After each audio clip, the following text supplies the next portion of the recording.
Tanks and armored vehicles manufactured right in York County. I did not know the scope and scale, but this is the largest combat vehicle manufacturing facility in the world. Senator Dave McCormick telling News 8 in an exclusive interview that efforts by the Trump administration to modernize the U.S. military could stir economic action in York County and the Commonwealth, particularly after increased defense spending through the One Big Beautiful Bill Act. We have artificial intelligence and robotics in Pittsburgh. We have a huge defense supply base in Johnstown. We have ammunition in Tobyhannock. We have shipbuilding in Philadelphia. And of course, we have a huge facility here for combat vehicles. McCormick says the modern technology is needed, both here and with our allies abroad, especially in light of the ongoing conflict between Russia and Ukraine.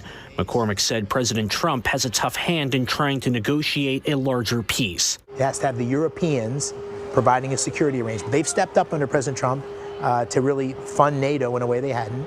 It has a deal which allows a resource sharing with Ukraine and the United States that helps pay the taxpayers of America for all they're investing in Ukraine. Are you concerned about some of the optics, though, that we saw with the Alaska visit? Some people believing that perhaps not enough concessions came from Russia and just sort of the way it appeared. You know, optics, who knows what's happening behind closed doors? I mean, the president is a pretty effective negotiator. I think he's got a vision of how he's going to try to bring an end to this. I think his track record is pretty good. So I'd give the president a lot of room to try to bring a peaceful resolution. At the same time, we in the Senate are trying to give him the hammer he needs as well. I have co-sponsored a sanctions bill that would put secondary sanctions on Russia. McCormick also spent time visiting the 911 center in York County, thanking staff there and first responders who were working the day of the deadly hospital hostage situation at York Memorial,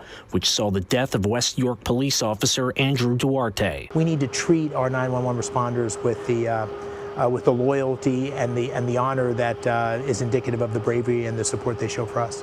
Coming up at 5, you'll hear more from McCormick about the impact of proposed data centers in Pennsylvania and the newest entry into the Pennsylvania governor's race.